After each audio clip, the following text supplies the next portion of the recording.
Let us pray in the name of the Father, and of the Son, and of the Holy Spirit. Amen. O Jesus, through the Immaculate Heart of Mary, I offer you my prayers, works, joys, and sufferings on this day for all the intentions of your Sacred Heart, in union with the holy sacrifice of the Mass throughout the world, in reparation for my sins, for the intentions of all my relatives and friends, and in particular for the intentions of the Holy Father. Amen. Let us pray for the intentions of the Holy Father for the month of November.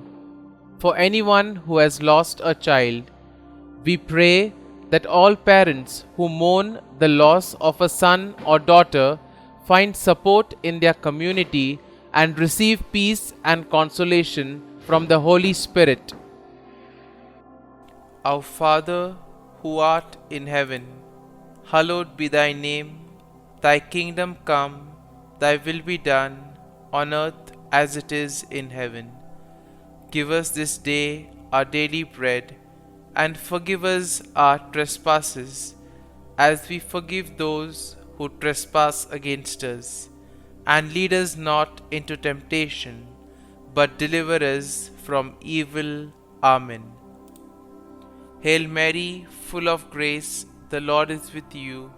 Blessed are you amongst women, and blessed is the fruit of thy womb, Jesus. Holy Mary, Mother of God, pray for us sinners, now and at the hour of our death. Amen. Glory be to the Father, and to the Son, and to the Holy Spirit, as it was in the beginning, is now, and ever shall be, world without end. Amen. My dear friends, as we enter in the presence of the Lord, as we begin this new day, let us take a few moments to thank the Lord for all that He has done for us. We see that right from the time of our birth till now, there have been many instances or events where the Lord has worked wonders in our lives. He has guided us, He has protected us, He has shown us the way, helped us to overcome challenges and difficulties. And in this way, we can identify Him guiding us all through our lives.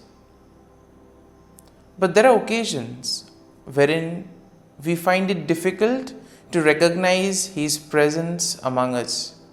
We find it difficult to identify the blessings and the graces. And here we see that it is in these occasions that we need to specially ask the Lord to give us the grace that we may be able to identify those graces, those blessings in our lives. And therefore we see that the first thing to do is to be grateful to the Lord for all that He has done. And therefore, as we begin today's morning prayer, let us begin on this note of gratitude. Let us ask the Lord to help us identify His presence in our lives. And therefore, let us begin by thanking the Lord for all the things that He has done for us. Lord, we thank You for the gift of life. We thank You for giving us talents, opportunities, and various gifts that enable us to become better persons, and also that enable us to reach out to others and make a difference in the lives of others. Lord, we also want to thank You for the gift of our family members, friends, relatives, near and dear ones, and all those who play a very important role in our lives. We see that it is these people who have been instrumental in making us who we are. They are the ones who have devoted their time, energy, and effort.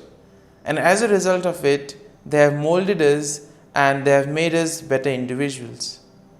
So today, Lord, in a very special way, we ask you to bless all their endeavors and give them all the graces that they may require in life.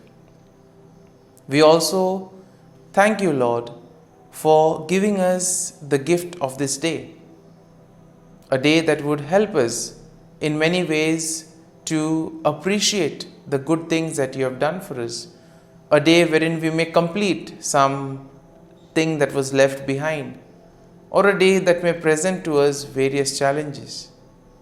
Whatever be the situation, Lord, we ask you to be with us and guide us. Allow us to be led by you. Lord, we also thank you for the opportunities, for the experiences that you have given us in life. There have been many experiences wherein we have enjoyed, and these are the experiences that we want to cherish in life. But at the same time, there have also been those experiences and those moments wherein we have found it difficult to accept them. These are the experiences that have been learning experiences. They have taught us a lot in life. Though they may have been hard, bitter, but still they have given us a valuable lesson. They have made us stronger. And therefore, Lord, we also thank you for those moments which have helped us to become strong, which have helped us to become better individuals. And Lord, we also thank you for giving us opportunities to reach out to others, to make use of our talents. And thus, Lord, we ask you to be with us, guide us throughout this day. Lord, allow us to be led by you, so that whatever we do, our actions, our words, may reflect your love, joy, and mercy to the world around us. Help us to become your instruments, so that you may work in and through us. And therefore now, my dear friends, let us all close our eyes at this moment and let us praise the Lord that He has woken us up in this morning. We thank Him for the good health that He has given us, for the good night's rest. We thank Him for keeping us safe and sound, for protecting us from all danger, from all harm. He has kept us in His love, and at every moment we see that His gaze is upon us. He never abandons us. He is always there, guiding us, protecting us, showing us the right path. He loves us. And for all this, let us praise Him, let us thank Him, and let us glorify Him. Lord, as we offer you this day, we ask you that you be with us. Help us to make the right decisions. Help us to do the right things, so that we too may become worthy instruments, that we may be worthy workers in your vineyard. And therefore, my dear friends, let this day be a day of joy and blessings in the name of our Lord Jesus Christ. We shall now reflect and meditate on Psalm 64. As usual, we shall have a general overview of the psalm, and then we shall take a look at the psalm in detail. And therefore, when we look at Psalm 64, we see that it is a psalm of David that addresses the theme of protection from enemies and assurance of God's justice. And therefore, we see that the psalm can be divided into three main sections. Now, the first section is basically a plea for God's intervention against wicked enemies.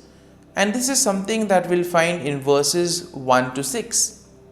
The second section of the psalm, verses 7 to 9, will speak of declaration of God's judgment and the righteous rejoicing in His works. Therefore, the final section, verse 10, is a final affirmation of trust in God's care. And therefore, let's take a look at each of these verses in detail. Now, verses 1 to 6 go like this. Hear my voice, O God, in my meditation. Preserve my life from fear of the enemy. Hide me from the secret plots of the wicked, from the rebellion and the workers of iniquity, who sharpen their tongue like a sword and bend their bows to shoot their arrows. Bitter words that they may shoot in secret as the blameless. Suddenly they shoot at him and do not fear. They encourage themselves in an evil manner. They talk of laying snares secretly. And here we see that David begins by addressing God, expressing his plea for protection and deliverance from his enemies. Here we see that David seeks refuge from the wicked individuals who in a way try to engage in secret plots, do things secretly, use their words as weapon to destroy others, to make havoc of their life. And we see that this is especially done against the innocent, against the blameless. And in today's world also we have so many instances wherein the innocent are being targeted, wherein the cruel, wicked people use various ways in order to take advantage of the innocent and the blameless. And therefore David here describes the deceptive strategies that his enemies use, and also the wicked people, and also the confidence that these people have in their own plans. They are sure whatever they do will work. And therefore we see that David is suggesting to us that all these cruel, wicked people who have such wicked plans, these things stem from their heart. It is something that they conceive in their heart itself. Now verses 7 to 9 go like this.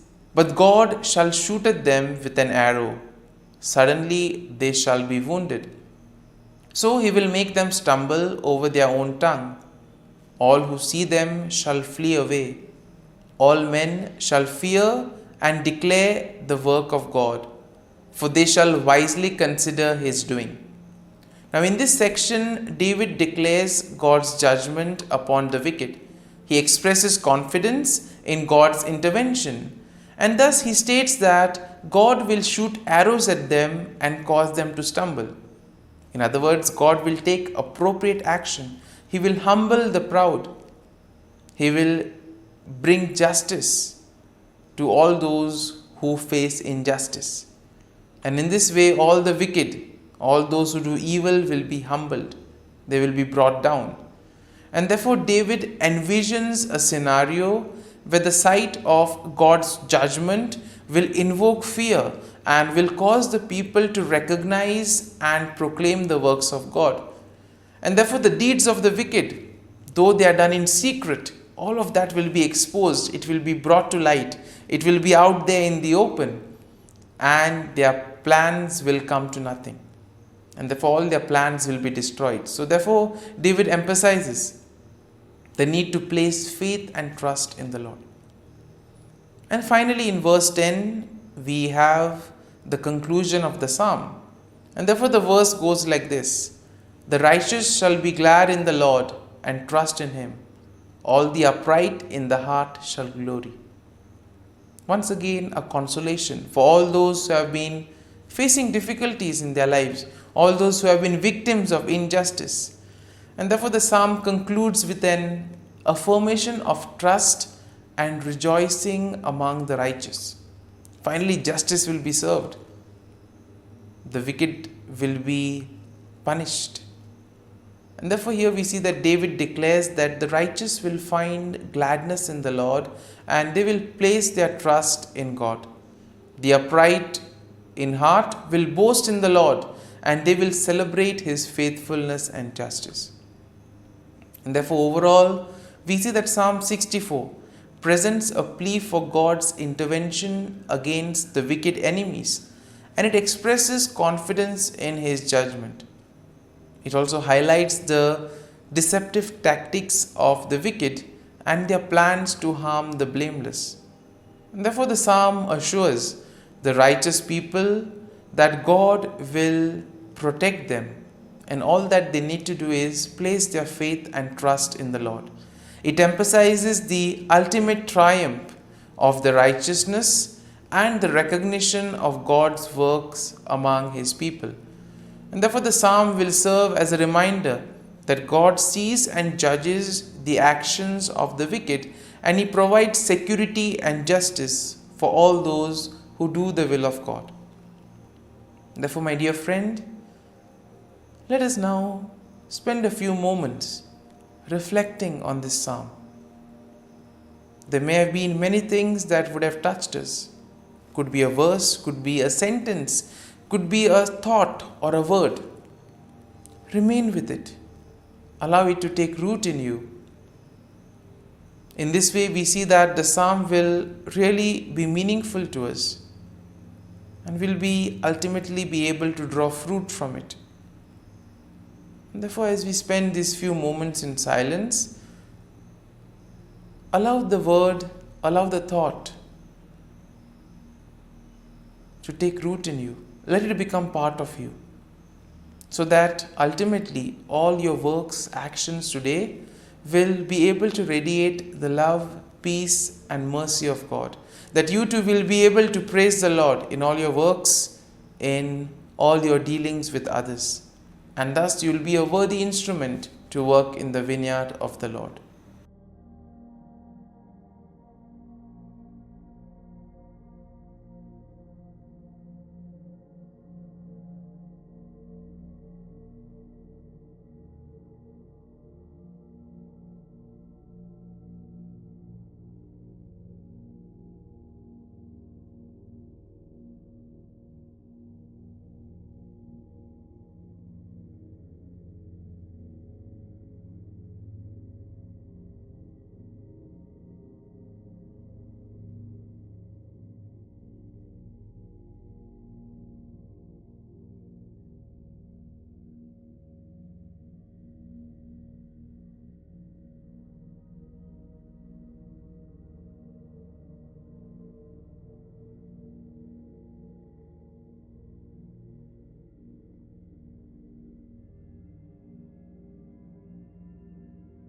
Pray to Saint Michael the Archangel for protection. Saint Michael the Archangel, defend us in battle. Be our defense against the wickedness and snares of the devil. May God rebuke him, we humbly pray. And do thou, O Prince of the heavenly hosts, by the power of God, thrust into hell Satan and all the evil spirits who prowl about the world, seeking the ruin of souls. Amen. Act of Adoration. O Sacrament most holy, O Sacrament divine, all praise and all thanksgiving be every moment thine. Saint Gertrude, pray for souls in purgatory. Eternal Father, I offer Thee the most precious blood of Thy divine Son, Jesus, in union with the masses said throughout the world today, for all the holy souls in purgatory, for sinners everywhere, for sinners in the universal church, those in my own home and within my family. Amen. May the divine assistance remain always with us, and may the souls of the faithful departed through the mercy of God rest in peace. Amen. Glory be to the Father, and to the Son, and to the Holy Spirit, as it was in the beginning, is now, and ever shall be, world without end. Amen.